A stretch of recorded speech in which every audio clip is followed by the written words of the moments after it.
everyone, on this great day. He is Paul Gerard. I am Kevin Kelly. We are Gerard and Associates. Check us out at gerardassoc.com. This is the GNA Way podcast. Thanks for tuning in. Hey, Paul, how you doing? Well, so how you doing? I'm doing all right. Moneyball, Paul. Moneyball and EMS CQI. You remember the movie? I do. Yeah, good movie. Great movie. Great movie. They were able to cut through it all, boil everything down, all these numbers, all these complexities, all of the biases, all of the misperceptions and antiquated thinking down into one number. And Paul, you are like the Billy Bean of EMS CQI because you've done the same thing, and that is the GNA score. Right, right. So yeah, people often ask me, what exactly is the GNA way?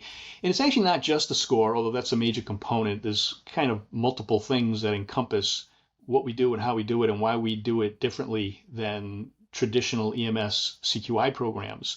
The score is one piece. The other is, how we work with people, right? The humanist component of it. So we combine the two. We're there to coach, teach, and mentor providers on a one-on-one basis, and we help them be the best that they can be. And part of the way we do that is through our scoring system. So the GNA way is, excuse me, essentially an amalgam of 20 years of just observations, being in the thick of every aspect of EMS, starting out at the basic EMT level, climbing the corporate ladder through advanced certifications, becoming paramedics, working on the mean streets, becoming mid-level supervisors, making those mistakes as mid-levels, and then getting education and teaching, coaching, and mentoring ourselves. Voila, we became chiefs, became success stories of our own turnaround organizations, and now here we are with the EMS way of the future of thinking of CQI, the EMS, the GNA way, and that's what we call the 4 C's. This is the humanistic component, and the GNA score, which with the Moneyball analogy is analogous to Billy Bean. Remember Billy Bean, Paul? That boiling it down. Actually, his statistics guy, right? Peter Right. Brandt, the kid Yes. from Yale, the economist who came in there, cut through it all. They thought he was a leper. They laughed at him. And he came up, he boiled everything down to one number, and you go out, you find players akin to this one number, you're going to build a winning team, and he did. Right. And this is what the GNA way is all about. It's the 4 C's, the score, analogous to that on-base percentage, one number, cutting through the biases, cutting through the medieval CQI thinking as it exists today. Right. Right. And that 20 years you mentioned of us doing CQI, in addition to all, beyond all the other stuff, we in our early days of doing quality improvement, we kind of looked around at what everybody else in EMS was doing, and we kind of copied them, right? And we did it the same way. And back then, it was more, it's pretty much the same as it is today, quite frankly, and that's the disappointing part. But it was about counting. Yeah, well, it was about counting numbers. It was about bean counting, right? No. So in the early days, it was simplistic stuff like IV success rates and intubation success rates. Nowadays, we're looking at more complex stuff, but we're still kind of bean counting, using a whole lot of data and statistics to try to drive improvement, which in and of itself is not a bad thing. But that is the driver of the CQI process, and it shouldn't be. That should be one of the tools, but should not be the main driver of your quality improvement program. So what should be? Where are we taking this? So we're taking this to build a better mousetrap. It starts with the humanistic component of this, right? Working with your providers on an individual, case-by-case, call-by-call basis, where you learn the particulars of how providers tend to provide care, what their preferences are under certain circumstances, and how they provide care, and you coach them up. The way you get to that is through the data that's derived in the GNA score which is that Billy Bean Moneyball single number that drives the QA process instead of looking at multiple individual performance indicators or individual. What do you got? The dogs back there? Yeah, I know what's going on with these things. I really don't. So yeah. So anyway, our today the way EMS CQI is being done is primarily people are using a variety of key performance indicators or metrics or statistical analyses, whatever you want to do, but they're using big data to try to drive the QI process. The problem is the big data is highly inaccurate. So for starters, just out of the gate, if you're using various reports from your EPCR program to try to drive your CQI process to try to measure how you're doing, that data is almost always inaccurate. It's inaccurate because providers put inaccurate information into the EPCR systems. It's inaccurate because the EPCR systems themselves, when they quantify that data, that report, they can only look at variables within the report to come up with their numerator and denominators to come up with the data. They can't come up with whether the provider did the right thing or was even in the right protocol to begin with. So, for example, one of the metrics that we hear about often is time to aspirin for ACS patients. And so your EPCR program probably looks at the time that they arrived at the patient's side, the time they gave the aspirin, and then they have to figure out which patients to account that for. And they usually use chest pain. But what happens if you have a 90-year-old lady who's got nausea as her presentation?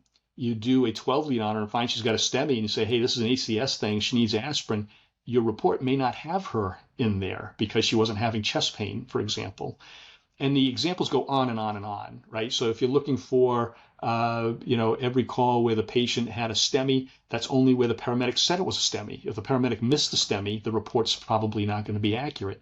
So the cases just go on and on. And so if you're using that data to drive your QA system, or you're using that data to say that we're providing high quality care because we have a 98% success rate at identifying STEMIs, then it's probably wrong. So we don't do that. We start with the end in mind. We start by looking at the totality of care of any given call, and we look for any opportunities for improvement, and then we score that based on a risk index in terms of what the probability of an adverse patient outcome is based on the actions or the inactions of the provider on that particular call.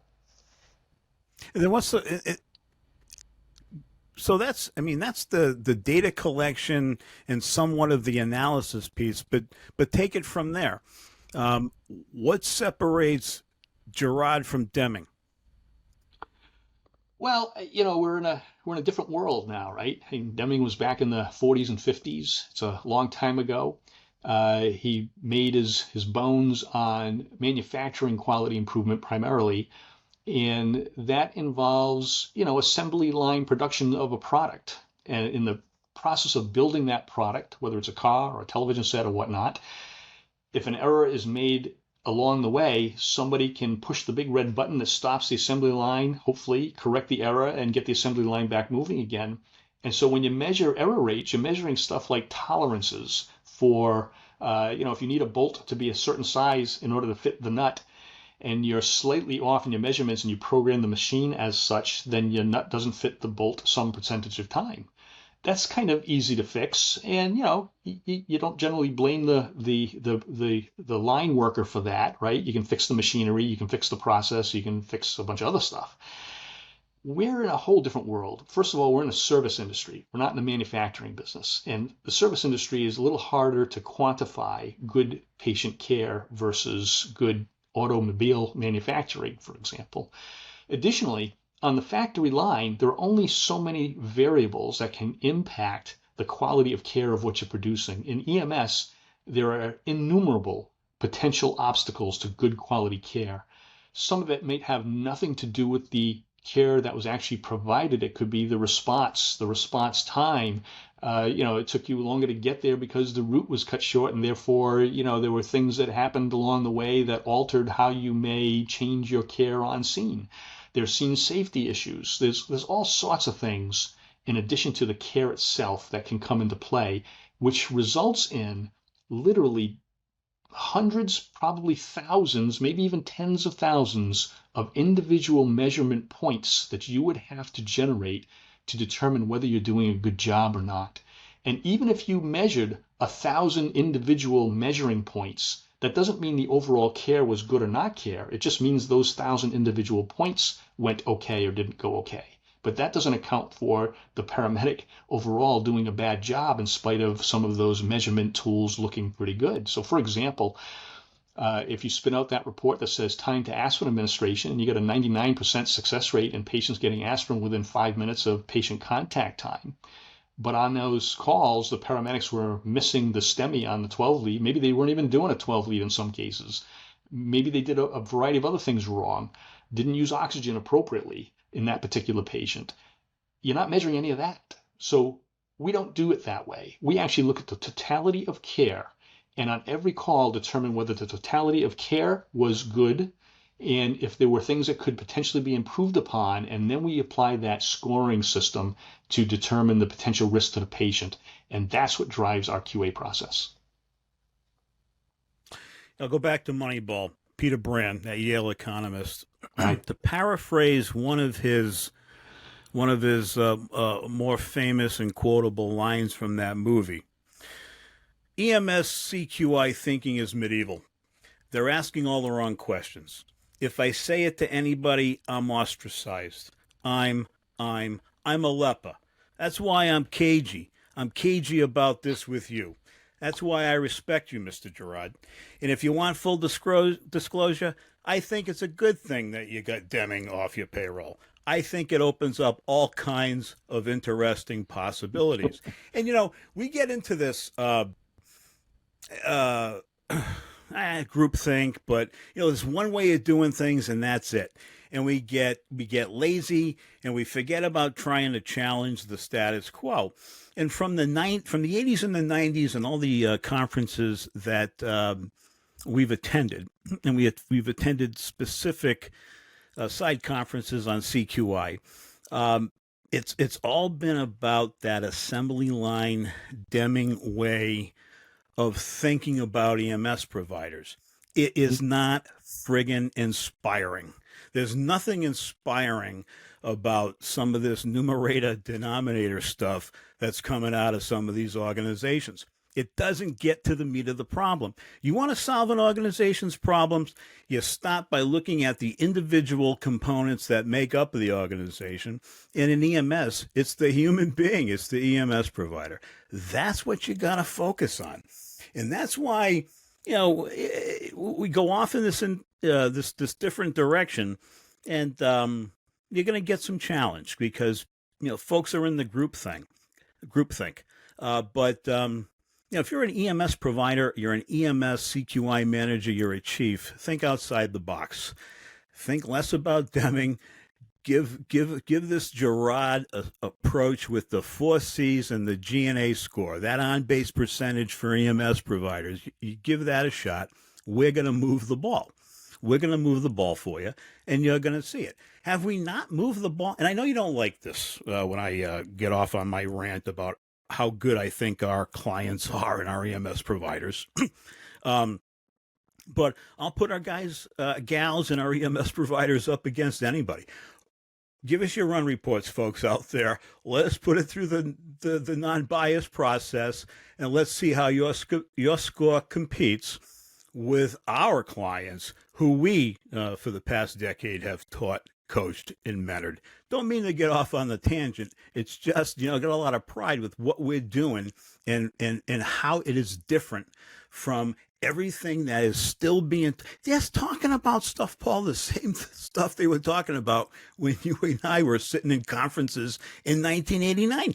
Well, the traditional way that CQI is done today, and as it has been done for as long as you and I have been in EMS, which is almost 40 years now, is that we're looking at individual metrics. We're looking at key performance indicators that look at one aspect of care amongst all the things that can occur on a call. It's looking at individual data points.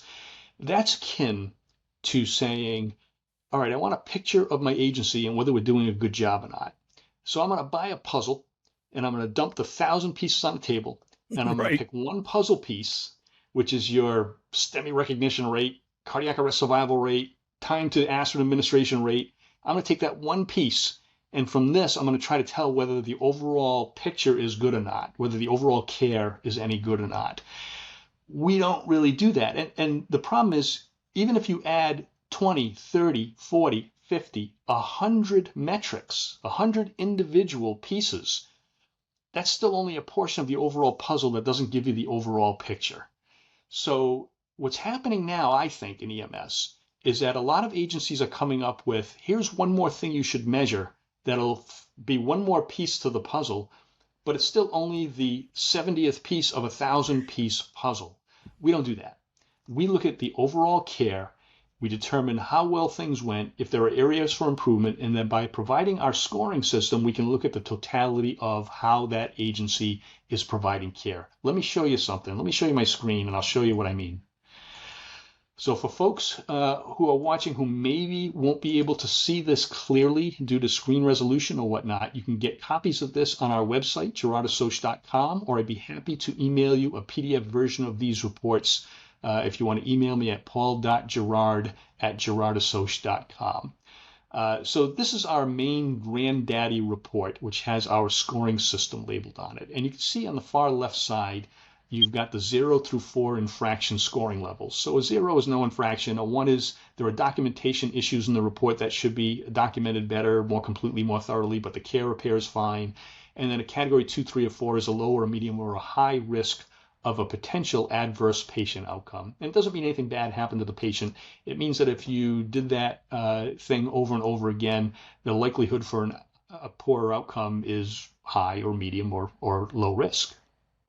And then we take the totality of all the calls that are reviewed and we provide a scoring matrix to those calls to come up with the overall score. You can see on this report in the lower right corner, the score of 91.35 right here, that would be the overall scoring, the GNA score for the 928 calls that this agency did. And we can provide this by every paramedic and EMT as well as by the agency. And we can even compare agencies against each other to see how they stack up for other similar agencies.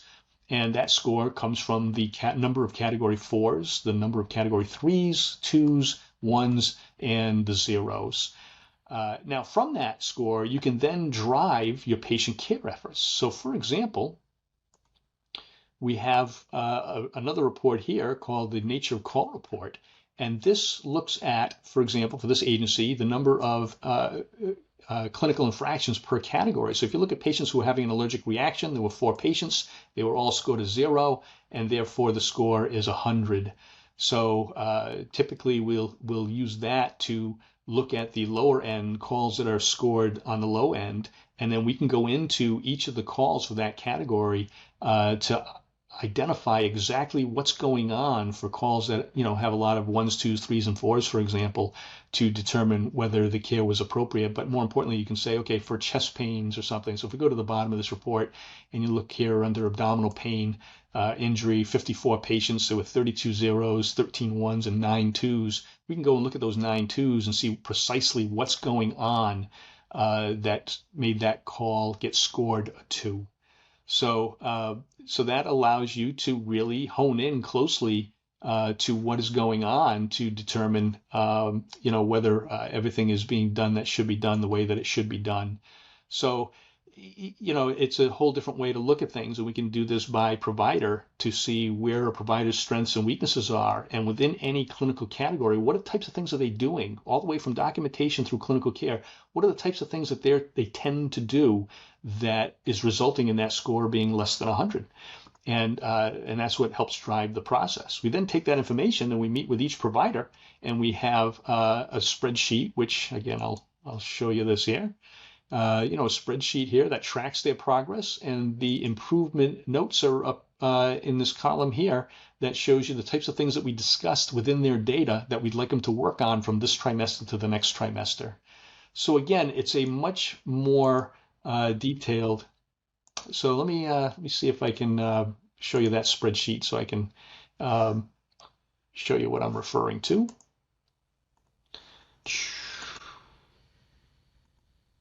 But that's essentially the box score. I mean, to stick with the Moneyball I mean, this is what you're looking at when you evaluate baseball players. I mean, this is what Right, we're saying, that we go in right. there and we cut through the biases, right? You remember the Moneyball scene? They're in there and they're the scouts Yep, and they're talking about, this guy's not a good player. He's got an ugly girlfriend.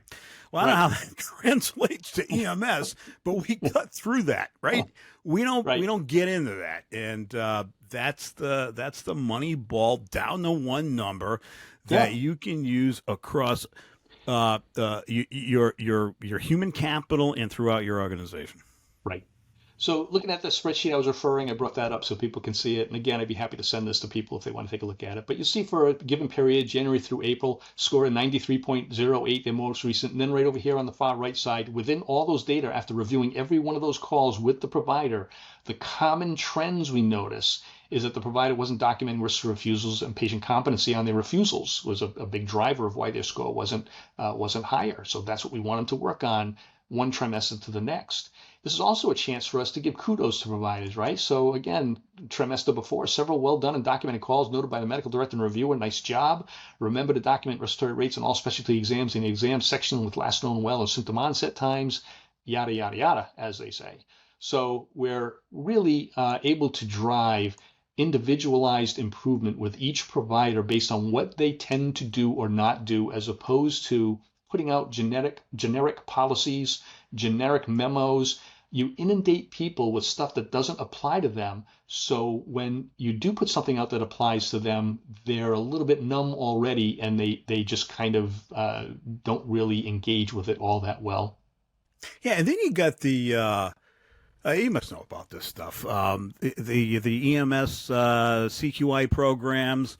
They use artificial intelligence, Paul, as some kind of Right, computer program that right, uploads the EPCR and in real time spits out the protocol violations and right, everything else. And you could have had a shit call responding to another shit call, and you get an email saying there were too many thes, or you didn't yeah, include that, or you missed right, this. Right right. now, that's not part of our four C's, is it? No, We go ahead. I'm sorry. it's not, and it's actually poor process stuff because for a variety of reasons. First of all, that data is being generated from your EPCR program, which has a ton of faulty data in it. The data that we supply, the calls have already been vetted and the data has been corrected, so the reports that come out are much more accurate, right? We've determined which chest pains should have gotten aspirin and which ones didn't need to get aspirin because they were likely to be non-cardiac, and therefore the risk is low or non-existent. So your EPCR program, the AI programs are not sophisticated enough to make that determination on a case-by-case basis. So you're getting faulty data, number one. Number two, you're now sending this real-time stuff to people when they're busy with other things, especially responding to calls. And the other is that the end result of that oftentimes results in an email communication, right? You send an email to the provider. We don't do any email quality improvement. It is poor quality improvement actions on our part. It's poor because providers hate it. They can't determine the inflection or tone of that email, and they don't know if you're yelling at them, not yelling at them. They assume you're yelling at them. You're asking them for a response and to put something in writing that they're afraid will be saved and come back to haunt them because they're now putting in writing. So they structure their comments in such a way to avoid all that, any downstream problem, but that doesn't really fix the problem. In order to fix the problems, you have to have a good communication with the provider and have a good relationship with the provider so that the provider will be honest and truthful and forthcoming with you when you have those discussions so that you can get to the root of what's really causing the issue here. And in a lot of the cases that we discuss with the providers, the reason that they opted to choose a way to deal with the patient was based on other factors. For example, one of those factors can sometimes be, hey, my officer was on scene, my supervisor was on scene with me. That person, my captain, if it's a fire-based unit, for example, that captain is a basic EMT. He was telling me that we need to get off scene package and get going to the hospital because they're really busy today. I know I should have stayed on scene and treated that patient, but because I was being pressured by my captain, I have to follow my captain's orders. I elected to extricate the patient and treat en route to the hospital instead of treating on scene like I'm supposed to by protocol. And those types of things happen all the time. partner disagreements. My partner wanted to do it one way, I wanted to do it another. I did it his way because I thought he knew better, and now you're giving me crap about it. Yeah. So they get offended by that. So you got to get to the root of what's going on with these folks and understand what their prediction, what their preferred methods of providing care are, so that you can guide them in the best way to change that to provide for hopefully a better patient outcome. And cutting through that fundamental interoffice politic mistrust that gets in the way and is an obstacle. Paul, let me do another dramatic reading from Moneyball. If you, it's Peter Brand, all right? Yep. And this is, again, how I see Gerard and Associates.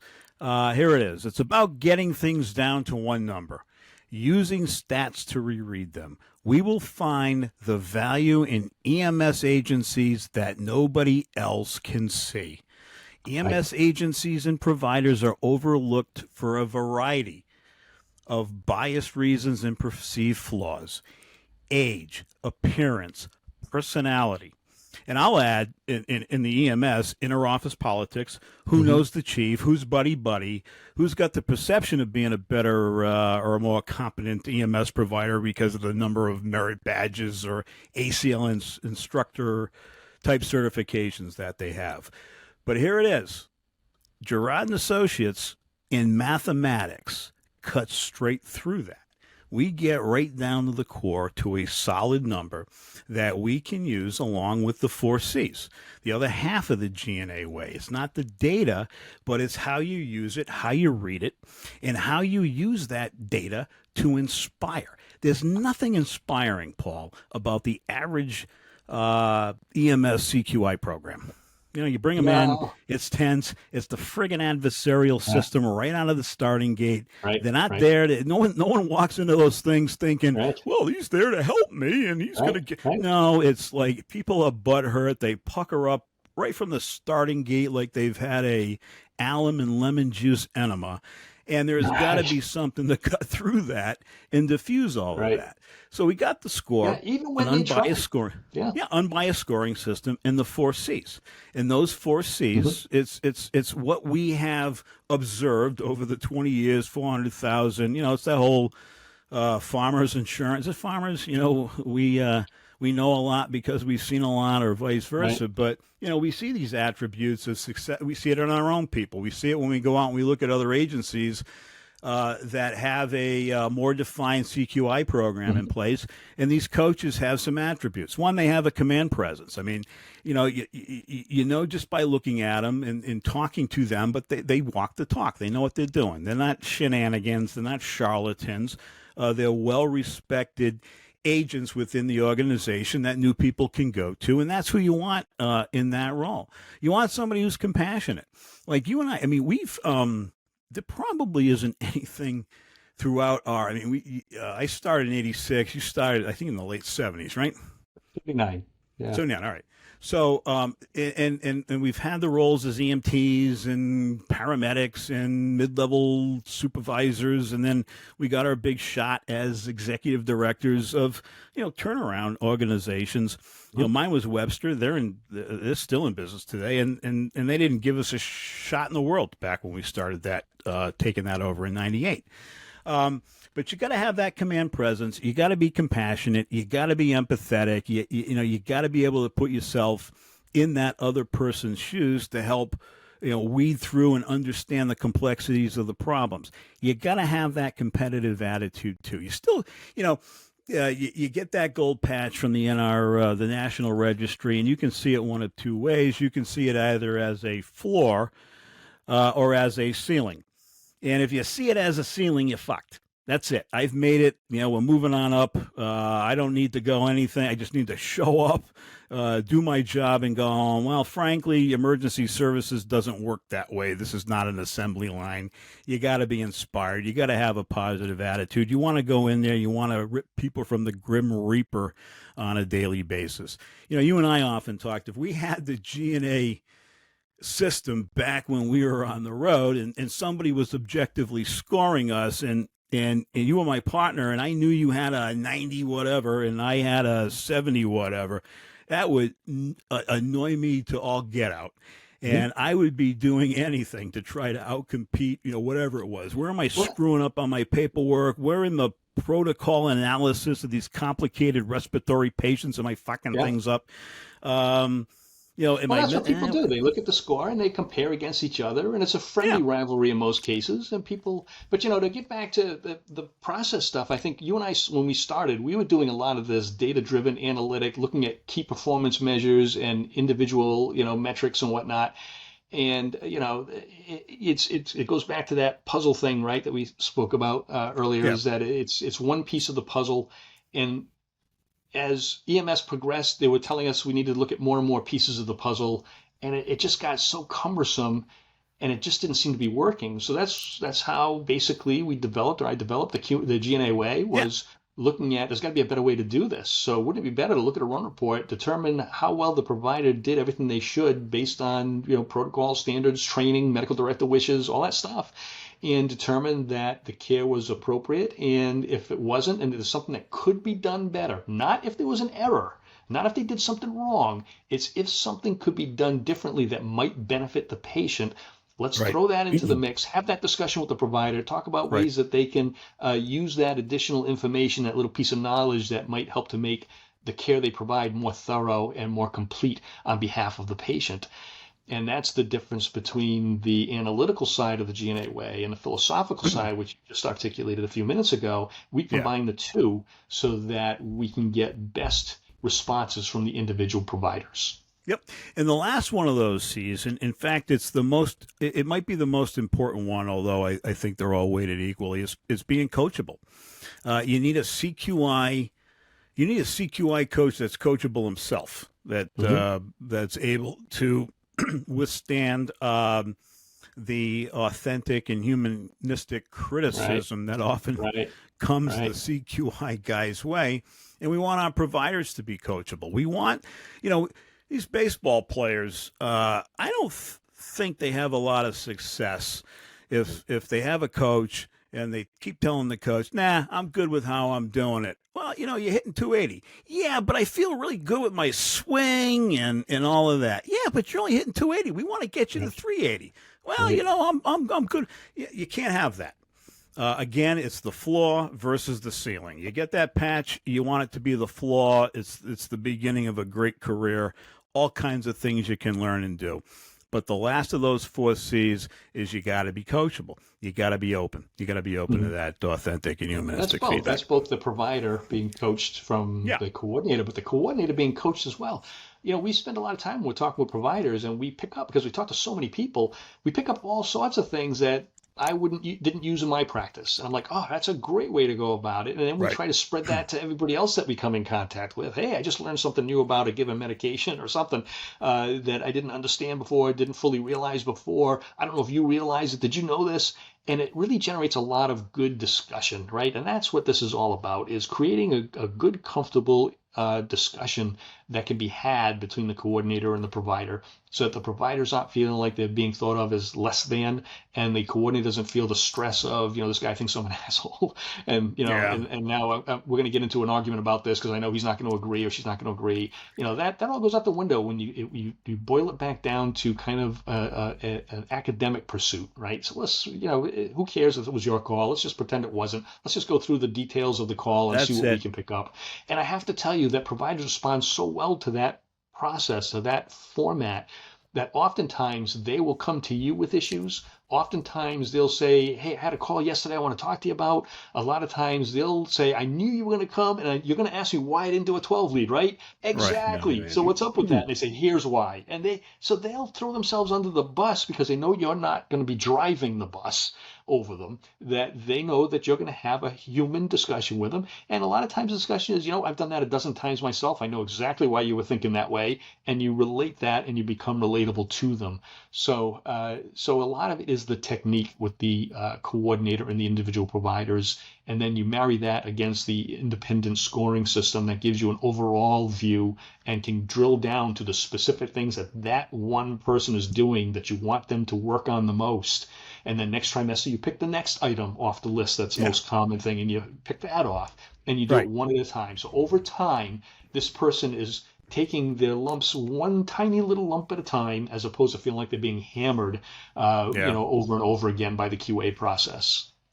I dig that story. Those, when we go in and the provider's already on us, because that's the competitiveness. We want Right, that. I mean, right. you wanna keep that fire in the belly. You want to keep that aspiration Yeah, to provide better quality care, better customer service. Be a better face to the citizenship for your employer. yeah. So, I mean, but that's what we're talking about. When these Mhm. folks are so juiced on their score and trying to tweak their swing, their angle Right, of their right. elbow, or whatever golf swing metaphor, I mean, they dig that. And, Yeah, they know.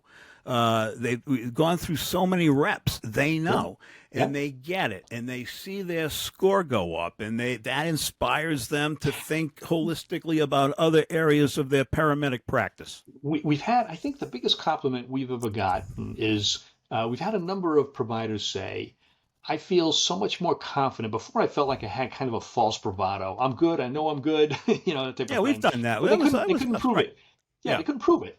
Now they feel like they understand exactly what's expected of them. They know under what circumstances, they know why they're doing what they're doing. Because we discussed the why do you want to do that? Why does right. that benefit the patient or not? Not just you need to do it. Here's why it's important to do. And so they feel like they have a greater degree of confidence when they have their patient interactions because they've seen this before, they've discussed it with QA before, they know exactly what's expected. Whatever mistakes they might have made the last time or things that were less than desirable that can change to make it more desirable behaviors on behalf of the patient, they know what those are. So they're not guessing. They don't feel like they're just doing it, but they're never getting feedback, or the feedback they get is irrelevant. They feel like this is stuff that will make me a better provider. And we hear it frequently from providers that they feel like they're better providers for having gone through the GNA QA process. And prior to us doing the GNA way and doing this as a business, years and years ago, 2018, 19 years ago now, when I was doing quality improvement the way everybody else was doing it, I rarely got a compliment from people. It was usually somebody who was trying to kind of kiss up a little because they didn't want me to hammer them too high. They were afraid of me or whatever. Or they thought if Right. they were Yeah. just nice to me that I wouldn't be, so much of Yeah. a jerk to them or something like that. Right. So it's different. The presentation is different.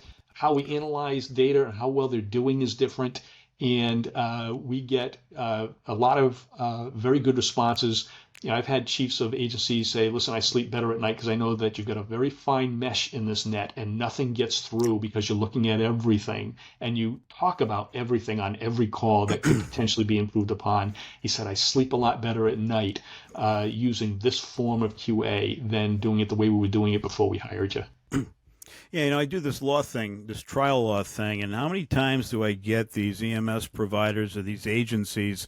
They send me their paperwork because the state's in there asking questions, and I say, all right, I send it to my expert, which is you, Yeah, GNA, yeah.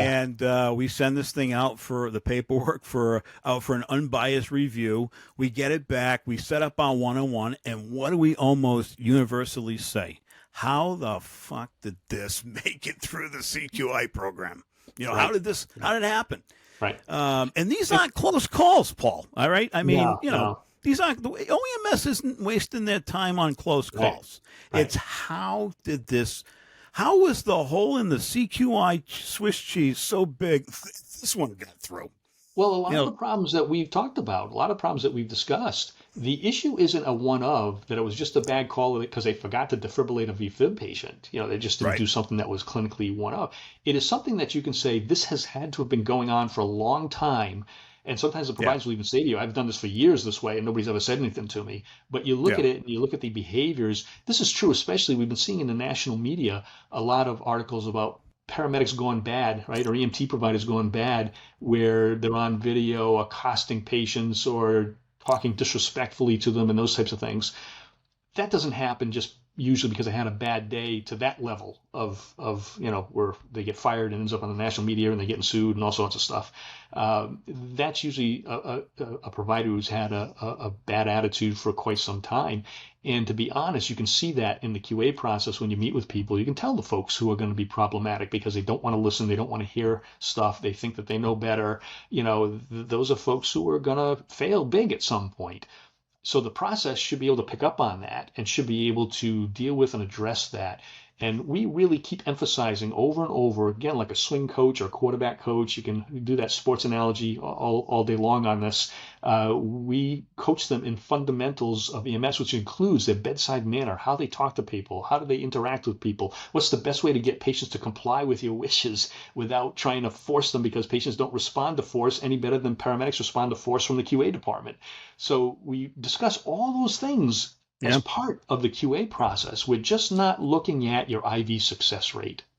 Yeah, we're not looking to check the box. And that's the other thing, too. There's a lot of check the box QI programs out there, right? I mean, Yeah, you look at the OEMS regulations, they're not that complicated to put together a check the box CQI program. right, However, does the check the box move the ball? No, it doesn't. And we've seen that you can have a QA that meets all of the elements of what the state wants a QA program to meet, and right, you still don't have Hall of Fame right, EMS providers and a Hall of Fame agency out there right. providing the Yeah. best possible quality care. Well, here in the state of Massachusetts, you're required to have a QA program, especially if you're an ALS service, and yet we constantly get phone calls from agencies that have had terrible patient outcomes or bad issues or investigations by OEMS. You get calls from the legal side of things, lawsuits and whatnot. So if all these agencies, every single agency in Massachusetts has a CQI program, why are there so many complaints and issues? Because checking a box just doesn't cut it. So you got to be Doesn't more cut it. progressive. You got to think differently. Think outside the box. Think about the totality of care your service provides and your individuals provide, and what can you do to help providers be better? What can you do to find out in detail how that person acts, how they think, and come up with an objective mechanism to ensure that the feedback you're giving them is useful to them and not just another memo from the CQI department about people, not picking up on STEMIs or something like that. So there's much more to the CQI process. It should not be about just looking at key performance indicators or metrics of some sort or some sort of statistical reports. That's a piece of things, right? You need data. We Yeah, need to analyze data. That's a part of things, but that should right. not be sitting in a closet somewhere reading through a bunch of data to try to determine where the weaknesses are so you can develop a policy. You're doing it ass backwards, in my opinion. And it's not only not effective, it causes a lot of resentment on the part of your staff. We are not assembly line workers. That's not our psychology. That's not how we were built. We are more akin to professional athletes. And you want to get, and we're going to do a whole show on the complete analogy between the screw ups going on with the New England Patriots and shitty EMS leadership, right? I mean, Yeah, that's coming. We're right, still working that thing out, right, but that's it. It's about the four C's. It's not how you do it. It's not what you do. It's how you do it, and we got how you do it down. Final thoughts, Paul?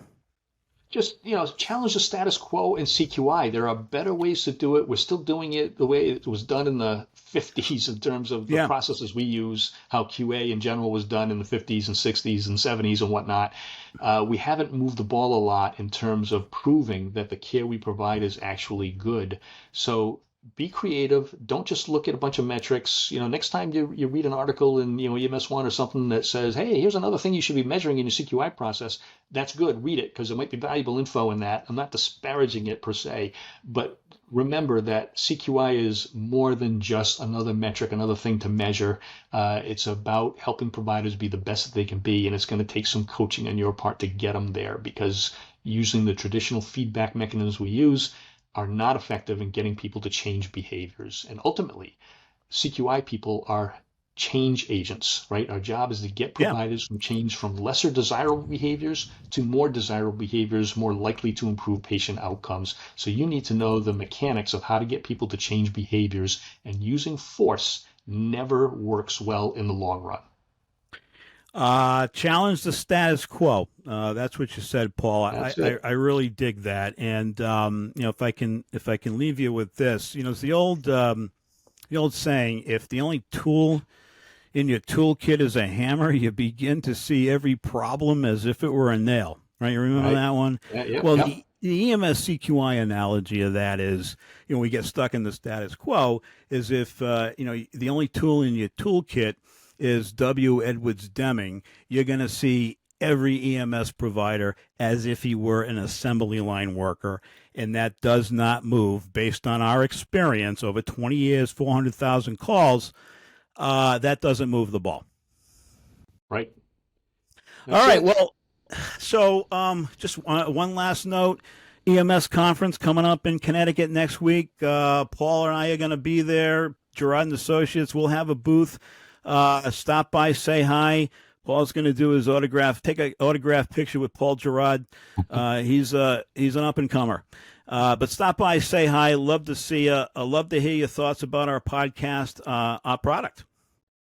That's right. Be good. Stay safe. Yeah, thanks for listening. I hope you picked up a tip or two. If we can help you in any way, check us out. GerardandAssoc.com, Apple Podcasts, Spotify, Paul. For Paul Gerard, I'm Kevin Kelly. Stay safe, stay in the fight, and Godspeed. Have a great day, everyone. Goodbye, buddy. Peace out. On 5.